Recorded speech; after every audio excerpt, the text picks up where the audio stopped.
नमस्कार विद्यार्थी मित्रांनो, पुन्हा एकदा तुमचं स्वागत करतो माझ्या चॅनलमध्ये. इतिहास लेखन भारतीय परंपरा हा जो धडा आहे हा आपण एक्सप्लेनेशन ह्याचं पाहिलेला आहे, हा अभ्यासला आहे. आता याच धड्याचे आपण प्रश्न उत्तर बघूया. सगळ्यात पहिल्यांदा आपण प्रश्न उत्तरांकडे वळूया. स्वाध्याय काय आहे बघा, धड्याखालची प्रश्न उत्तर घेतोय आपण. पहिला प्रश्न आहे, दिलेल्या पर्यायांपैकी योग्य पर्याय निवडून विधाने पूर्ण करा. बघा, पहिलं विधान आहे, भारतीय पुरातत्व सर्वेक्षण खात्याचे पहिले सरसंचालक टिंबटिंब हे होते. त्याचं बरोबर उत्तर आहे अलेक्झांडर कनिंगहॅम. भारतीय पुरातत्व सर्वेक्षण खात्याचे पहिले सरसंचालक अलेक्झांडर कनिंगहॅम हे होते. दुसरा आहे, हितोपदेश या संस्कृत ग्रंथाचा जर्मन भाषेत अनुवाद टिंबटिंब यांनी केला. तर उत्तर आहे फ्रेडरिक मॅक्सम्युलर. हितोपदेश या संस्कृत ग्रंथाचा जर्मन भाषेत अनुवाद फ्रेडरिक मॅक्सम्युलर यांनी केला. पुढचा प्रश्न आहे, चुकीची जोडी ओळखून लिहा. बघा, सगळ्या जोड्या मी तुम्हाला वाचून दाखवतो एकदा, म्हणजे तुम्हाला रिवाइज पण होईल. हु वेअर द शूद्रज, वंचितांचा इतिहास, स्त्री पुरुष तुलना, स्त्रीवादी लेखन, the Indian war of independence 1857, मार्क्सवादी इतिहास. तर हे चुकीचं आहे. फोर्थ, ग्रँड अप, वास्तववादी इतिहास. आता पुढचं बघा, प्रश्न दुसरा आहे, पुढील विधाने स्पष्ट करा. हे मी तुमच्यासाठी ऑलरेडी लिहून ठेवलेलं आहे. बघा, पुढील विधाने स्पष्ट करा. याच्यात बघूया आपण. इतिहास लेखन भारतीय परंपरा याच्यामध्ये मी लिहिलेला आहे. बघा, पुढील विधाने स्पष्ट करा. पहिला प्रश्न आहे त्याच्यातला, प्रादेशिक इतिहास लेखनाला चालना मिळाली. तर हे विधान आपल्याला स्पष्ट करायचं आहे. बघा, इंग्रजी शिक्षणाने भारतीयात निर्माण झालेल्या आत्मजाणीवेने राष्ट्रीय इतिहास लेखनास प्रवृत्त केले. 2. ब्रिटिश अधिकाऱ्यांनी लिहिलेल्या भारताच्या पूर्वग्रह दूषित इतिहासाला भारताच्या विविध प्रांतातील इतिहास लेखकांनी विरोध केला. 3. आपल्या प्रादेशिक वैशिष्ट्यांकडे इतिहासकारांचे लक्ष वेधले गेले. राष्ट्रवादी इतिहास लेखनाचा प्रभाव होताच त्यातून प्रादेशिक इतिहास लेखनाला चालना मिळाली. 4. 19व्या-20व्या शतकामध्ये इंग्रजी शिक्षण पद्धतीमध्ये शिकून तयार झालेल्या इतिहासकारांनी प्राचीन भारतीय वैभवाचा अभिमान आणि भारतीयांची आत्मजाणीव जागृत करण्यासाठी केलेल्या लेखनास राष्ट्रवादी इतिहास लेखन असे म्हणतात. 5.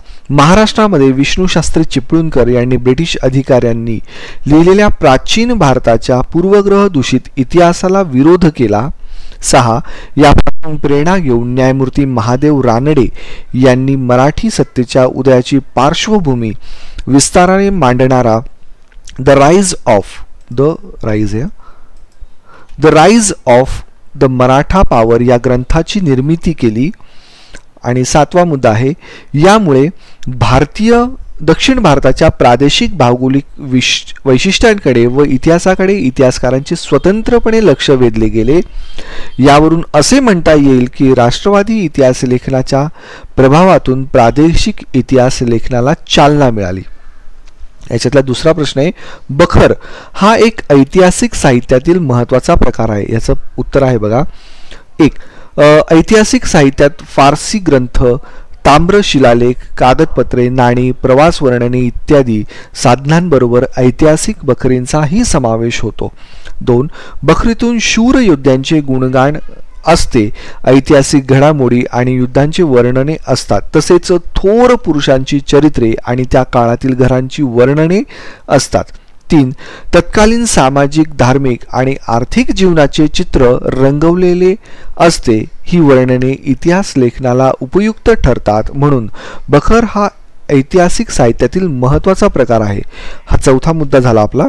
बघा, चौथा मुद्दा, बखर हा एक ऐतिहासिक साहित्य प्रकार असून यात शूरवीरांचे गुणगान, ऐतिहासिक घडामोडी, लढाया, थोर पुरुषांची चरित्रे यांविषयीचे वर्णन केलेले आढळते. 5. बखरींचे चरित्रात्मक, वंशानुचरित्रात्मक, प्रसंग वर्णन, पंथीय, आत्मचरित्रपर, कैफियत, पौराणिक व राजनीतिकपर असे प्रकार असून यातून आपल्याला राजे महाराजे यांच्या कार्याबद्दल माहिती मिळते. उदाहरणार्थ शिवाजी महाराजांच्या कारकिर्दीविषयक सभासद बखर, पानिपतच्या युद्धाविषयी भाऊसाहेबांची बखर, तसेच होळकरांचे घराणे, हे हा शब्द घराणे आहे, घराणे, होळकरांचे घराणे व त्यांच्या योगदानाची माहिती देणारी होळकरांची कैफियत ही बखर यावरून राजांची चरित्रे व त्यांची कारकीर्द यांच्या अभ्यासासाठी बखर हा महत्त्वाचा संदर्भ असल्याने तो ऐतिहासिक साहित्याचा एक महत्त्वाचा प्रकार आहे असे म्हणता येते. नंतर तिसरा प्रश्न आहे, पुढील प्रश्नांची सविस्तर उत्तरे लिहा. त्यात पहिला आहे मार्क्सवादी इतिहास लेखन म्हणजे काय. त्यात पहिलं बघा, प्रस्तावना बघू थोडीशी आपण. स्वातंत्र्योत्तर काळात भारतीय इतिहास लेखनात जे नवे वैचारिक प्रवाह आढळून येतात त्यात मार्क्सवादी इतिहास लेखन हा एक प्रमुख प्रवाह आहे. पहिला आहे त्यातलं, मार्क्सवादात वर्ग संघर्षावर भर दिलेला आहे. मार्क्सच्या विचारांवर आधारित जे इतिहास लेखन केले गेले त्याला मार्क्सवादी इतिहास लेखन असे म्हणतात. 2. मार्क्सवादी इतिहास लेखनात आर्थिक व्यवस्थेतील उत्पादनाची साधने, पद्धती आणि उत्पादनाच्या प्रक्रियेतील मानवी संबंध यांचा प्रामुख्याने विचार केलेला आहे. 3. प्रत्येक सामाजिक घटनेचा सर्वसामान्य लोकांवर काय परिणाम होतो याचे विश्लेषण करणे हे मार्क्सवादी इतिहास लेखनाचे मुख्य सूत्र आहे. 4. मार्क्सवादी इतिहासकारांनी जाती व्यवस्थेत होत गेलेल्या बदलांचा अभ्यास केला. भारतातही या पद्धतीचा अवलंब कोसंबी, डांगे, शरद पाटील इत्यादींनी आपल्या इतिहास लेखनात प्रभावीपणे केलेला दिसून येतो. 5. मार्क्सवादी इतिहास लेखनामध्ये आर्थिक व्यवस्थेतील उत्पादनाची साधने, पद्धती आणि उत्पादनाच्या प्रक्रियेतील मानवी संबंध यांचा विचार मार्क्सवादी इतिहास लेखनामध्ये केंद्रस्थानी असतो. 6.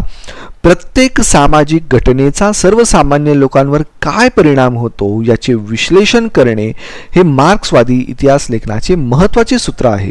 7. मार्क्सवादी इतिहासकारांनी समाजातील जाती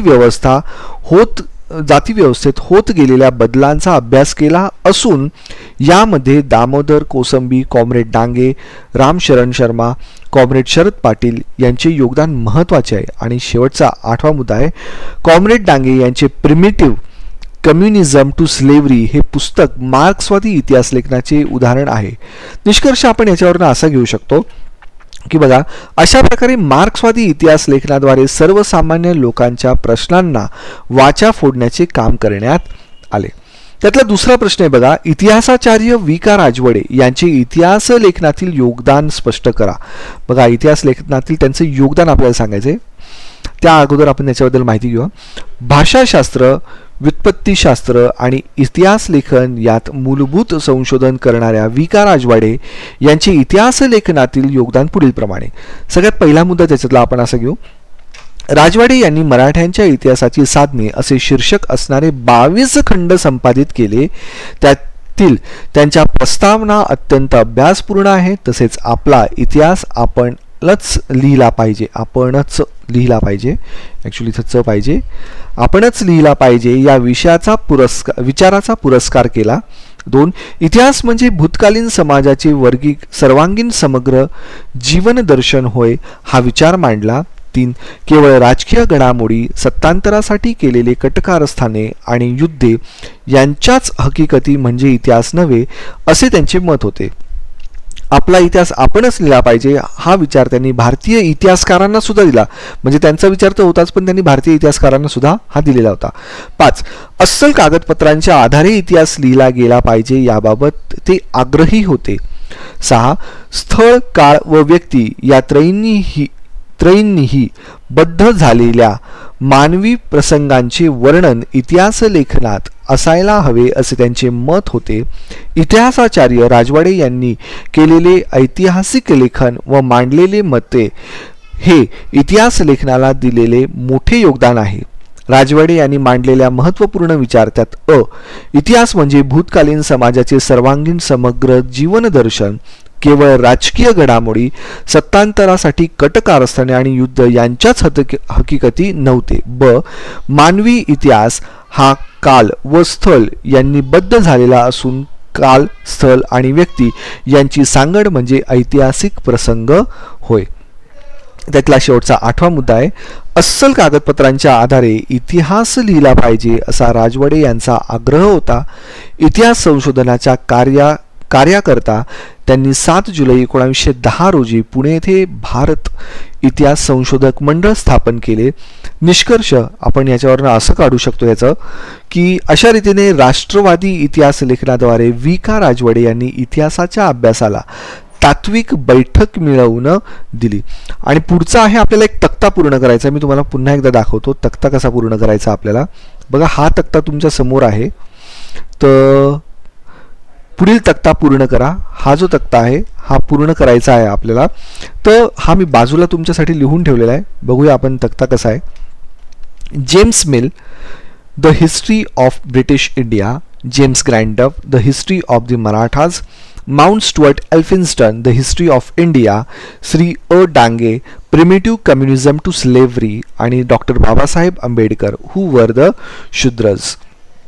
नंतरचा पार्ट आहे चौथ्यामधलाच. जसं तो तक्ता पूर्ण करायचा होता आता इथे संकल्पना चित्र पूर्ण करायचं आहे. परत एक तुम्हाला दाखवतो मी ते संकल्पना चित्र कसं पूर्ण करायचं आहे आपल्याला. बघा हे संकल्पना चित्र आहे. हे आपल्याला पूर्ण करायचं आहे. ते मी तुमच्यासाठी तयार करून ठेवलेलं. बघूया त्याच्यामध्ये. इतिहास लेखनाचा हेतू जियाउद्दीन बर्नी, तारीख ए फिरोजशाही बर्नी आहे.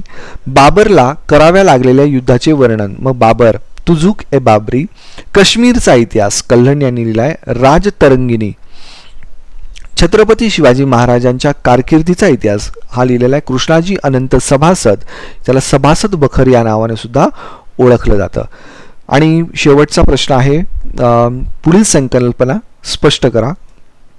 बघा पहिली आहे राज्यवादी इतिहास लेखन. त्यात पहिला मुद्दा आहे 18व्या शतकाच्या उत्तरार्धात युरोपातील अभ्यासकांमध्ये पूर्वेकडील संस्कृत आणि देश यांच्याबद्दल कुतूहल निर्माण झाले. म्हणजे पूर्वेकडील देश आणि संस्कृत भाषा याच्याबद्दल त्यांना कुतूहल निर्माण झाले.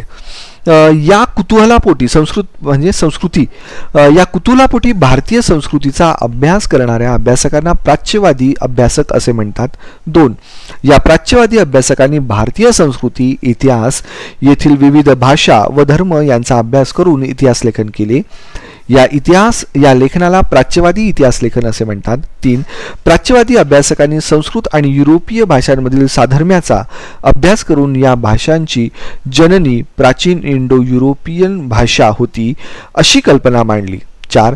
या प्राच्यवादी अभ्यासकात छुपी साम्राज्यवादी वृत्ती दडलेली असल्याने त्यांना पूर्वग्रह दूषित दृष्टिकोन ठेवून भारताच्या इतिहासाचे लेखन केले आहे. नंतर दुसरा प्रश्न आहे त्याच्यातलं राष्ट्रवादी इतिहास लेखन.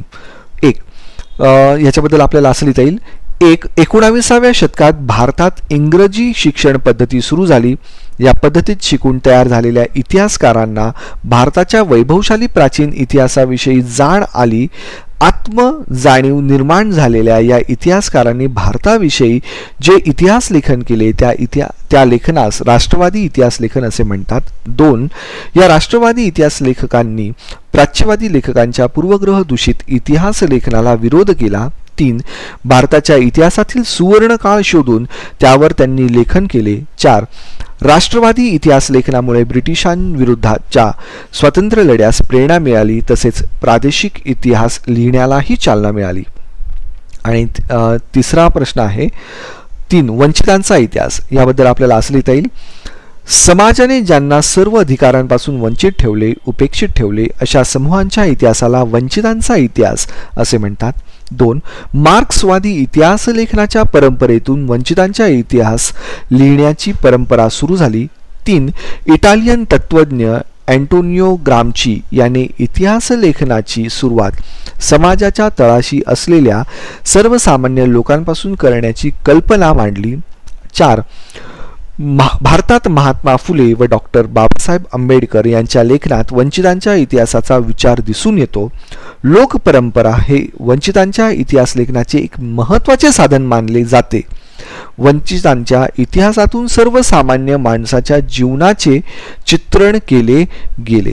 समजतंय. या पद्धतीने आपण हे प्रश्न उत्तर पाहिले. तुम्ही हे 4 ते 5 वेळा हा व्हिडिओ जरी पाहिला तरी माझ्या मते तुम्हाला हे एक प्रकारे पाठ होऊन जाईल. नक्कीच जर व्हिडिओ तुम्हाला आवडला तर तुम्ही सबस्क्राईब करा. Thank you for watching this video. Thank you very much.